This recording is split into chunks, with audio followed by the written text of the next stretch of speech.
Filmi Sultani Madhërisëm ka mbërthyer pas ekranit shumë familje shqiptare. Rolin e sultanit e ky film e ka luajtur përsosmërisht aktori i njohur turk Halit Ergenç.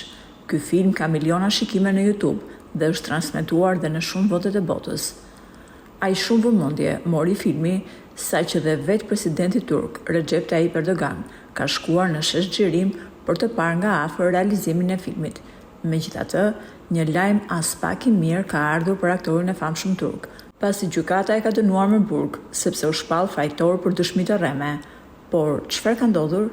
Procesi gjyqësor ndaj aktorit lidhet me protestat e parkut Gezi. Protestat filluan si një kundërshtim ndaj planeve për ndërtimin e një qendre tregtare në parkun e Stambollit, por u kthyen shumë shpejt në lëvizje mbarkombëtare. Aktori u akuzua për përfshirje në përpjekje për të përmbysur qeverinë. Gjatë gjykimit, ai deklaroi se nuk kishte patur kontakte me organizatorët e protestës, por prokuroria paraqiti prova të kundërta, përfshirë pamjet filmike që tregonin praninë e tij në protesta.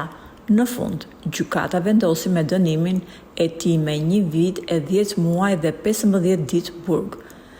Pas ndërhyrjes së avokatit, gjykata vendosi shtyrjen e shpalljes së vendimit, çka kuptonte se dënimi nuk do të zbatohet nëse aktori nuk do të kryejë vepra të tjera penale në të ardhmen.